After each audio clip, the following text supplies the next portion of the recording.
Most lawns that look genuinely dead by the end of August were not actually killed by the heat itself. They were killed by a handful of small, completely avoidable habits that felt reasonable in the moment, but stacked up against a plant that was already fighting to survive the hottest stretch of the year. None of these mistakes require bad luck or a particularly brutal summer to cause real damage. They show up in totally normal yards, made by people who genuinely think they are helping. And by the time the damage is obvious, it is usually too late to undo without months of recovery. What makes these particular mistakes so common is that almost every one of them looks like the responsible, careful choice from the outside right up until you understand what the plant is actually dealing with underneath the surface. A person mowing short to save time, watering every evening out of habit, or reaching for fertilizer the moment things look pale is not being careless.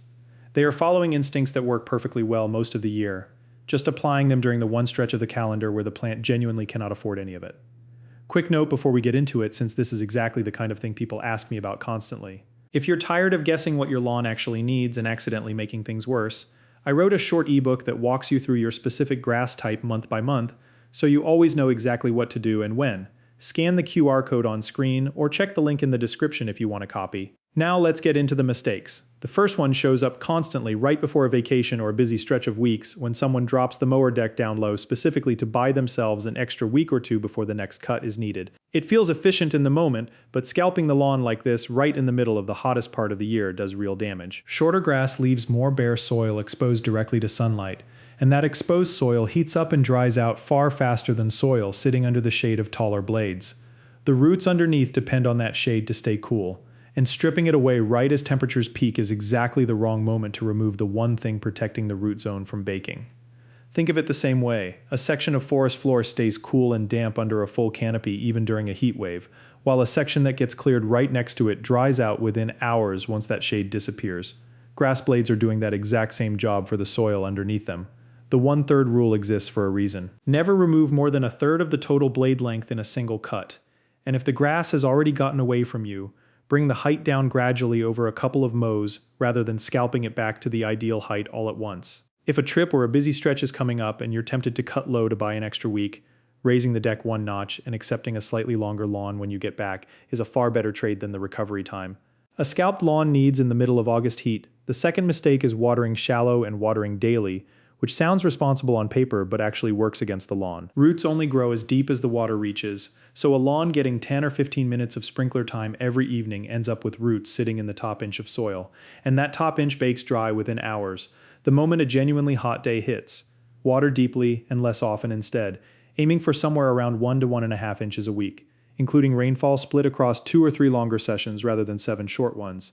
A lawn with roots pushed down 4, 5, or 6 inches into the soil can shrug off heat that would flatten a lawn with roots still sitting near the surface. A simple way to check whether your current routine is actually delivering that target is setting a few empty cans around the yard, running a zone for 15 minutes, and measuring what lands inside each one. That single test tells you exactly how long each zone needs to run to hit the real number your lawn needs, rather than continuing to guess based on how long it has always felt reasonable to run the sprinkler.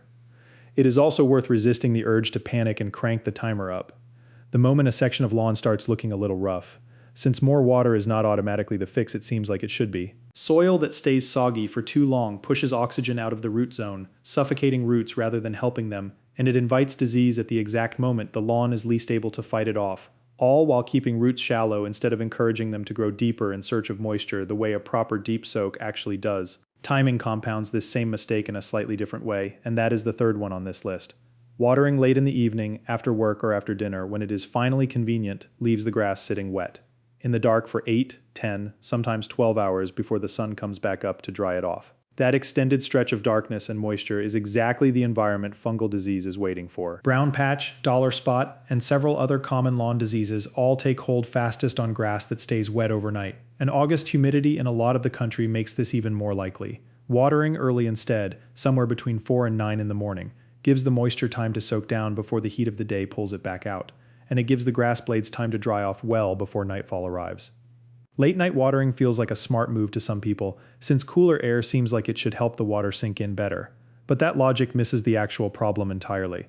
The issue was never the temperature of the water, it was always the number of hours the grass spent sitting wet in the dark afterward. The fourth mistake is reaching for a bag of fertilizer the moment the lawn starts looking a little rough, assuming it just needs feeding. Nitrogen forces the plant to push out new leaf growth, and a lawn already spending every bit of energy it has, just trying to survive the heat, does not have anything left over to support that kind of forced growth without burning through reserves. It needs for the rest of the season. That tender new growth is also considerably more vulnerable to fungal disease in hot, humid conditions, which is the last thing a stressed lawn needs on top of everything else. Most guidance points toward holding off on nitrogen for cool season grass once daytime temperatures are sitting consistently in the 80s, and waiting for early fall instead, when the plant actually has the energy to use that nutrient for growth rather than burning through it just trying to cope. Warm season grasses handle this a bit differently since they are actively growing through the heat rather than fighting it. But even those grasses run into real burn risk once temperatures climb above roughly 90 degrees. So the same basic caution still applies during the hottest stretch regardless of what you're growing. Knowing exactly which weeks are safe to feed and which weeks to leave the bag on the shelf is exactly the kind of seasonal timing. The ebook I put together walks you through for your specific grass type. The QR code is on screen now, or grab the link in the description if you want a copy. Your mower itself causes the 5th and 6th mistakes on this list, and both are easy to overlook, because the mower feels like a completely neutral tool rather than something that can actively hurt the lawn. A dull blade does not cut grass cleanly, it tears it, and that torn tissue loses moisture far faster than a clean cut would, showing up within a day or two as a ragged whitish look across the top of the lawn. Torn tissue is also an easier entry point for fungal spores looking for a way in. So a dull blade is quietly opening the door to disease every single time you mow. Most mowers only need sharpening once or twice a season, so if it has been a while since the blade was last touched, this is worth checking before your next cut. A quick way to tell without any special tools is looking closely at the cut tips of the grass a day after mowing. A clean cut looks crisp and green straight across, while a torn, ragged edge that has already started browning is a clear sign the blade needs attention. Sharpening only takes about 10 minutes with a file or a bench grinder, or a few dollars at most hardware stores, if you would rather have it handled for you, which makes it one of the cheapest fixes on this entire list, relative to how much protection it actually buys the lawn. Right alongside that, mowing wet grass causes a similar kind of damage through a slightly different path. Wet blades bend rather than stand upright under the mower, leading to a torn, uneven cut instead of a clean one, and wet clippings clump together on top of the lawn rather than settling in evenly, smothering the grass underneath and trapping moisture right where disease wants it most. Wet clippings also stick to the mower deck itself, and mold or fungus growing in that residue gets spread right back across the lawn on your next pass, quietly reinfecting a healthy lawn one mow at a time without anyone realizing where the recurring problem is actually coming from. Wet soil underneath adds a third layer of damage on top of the first two, since saturated ground compacts more easily under the weight of a mower than dry soil does, pushing the same kind of oxygen-limiting compaction into the root zone that a rented aerator is normally brought in to fix. Waiting for the grass to actually dry, whether that means letting morning dew burn off or giving a recently watered lawn a few hours before running the mower over it, avoids all three of these problems at once for the cost of nothing more than a little patience. The 7th mistake is spraying a weed killer in the middle of a heat wave, and it manages to backfire in two directions simultaneously. Heat causes herbicide to volatilize, meaning it lifts off the leaf surface and drifts on the breeze, burning whatever grass it happens to land on right along with the weeds you were actually targeting. At the same time, the treatment often barely works on the weeds themselves, since heat-stressed weeds slow their own growth and stop pulling in as much of the chemical as they would under milder conditions. You end up scorching your own lawn while the weeds largely shrug off the application, which is about as close to the worst possible outcome as a single afternoon of spraying can produce. Most herbicide labels actually state a temperature ceiling directly on the packaging, commonly somewhere around 85 degrees. And that warning exists for exactly this reason, rather than as an overly cautious suggestion nobody actually needs to follow. Waiting for a cooler stretch, ideally a morning still sitting in the 70s, or simply holding off until early fall when both the weather and the weeds are far more cooperative, gets you a far better result for the same bottle of product. And it often means using less product overall, since a properly timed application does not need a second or third round to finish the job a heat-compromised spray never really started. Fall is actually the better window for a lot of perennial broadleaf weeds specifically, since those plants are pulling energy down into their root systems, getting ready for winter around that time. And a herbicide applied during that downward movement gets carried into the root along with it, killing the plant far more completely than a summer application, aimed only at the leaves ever could. Getting this kind of timing right instead of guessing based on whatever afternoon happens to be free is exactly the sort of seasonal detail the ebook I put together walks you through for your specific region. The QR code is on screen now, or grab the link in the description if you want to check it out. The 8th mistake might be the most common one of all, and it is less about any single action and more about a habit of mind. It is assuming every brown patch showing up in August is simply heat stress and needs nothing more than a bit of extra water, without ever actually checking what is really going on underneath. Heat dormancy is real and it is usually harmless, but plenty of other things produce brown patches too, and each one needs a completely different response. Grub damage lifts loosely like a piece of carpet when tugged, with small white larvae visible if you peel back the turf, and a healthy cool season lawn can otherwise sit dormant for 4 to 6 weeks without any real damage, while a grub-infested one just keeps getting worse underneath the surface the whole time. Chinch bug damage spreads outward from a central point in the sunniest part of the yard, and unlike drought stress, does not green back up no matter how much water you throw at it, since the crown and roots in an already damaged section are simply dead by that point. Fungal disease tends to show up as distinct circular patches, sometimes with a darker ring around the edge while conditions are actively wet, spreading fast enough to take a healthy section down to bare dirt in about a week if it goes unaddressed. Treating all of these the same way, usually by just turning up the sprinkler and hoping for the best, wastes water on a problem water was never going to fix, and it lets the actual cause keep spreading unchecked the entire time you're watching and waiting for improvement that is never going to come on its own. A simple tug test, a quick look at the pattern of the damage, and a few minutes spent actually pulling back a patch of grass to look underneath, rather than assuming heat explains everything, saves weeks of wasted watering, and gives whatever the real problem is a much shorter window to keep spreading before you actually respond to it. It is worth remembering, too, that these causes are not mutually exclusive.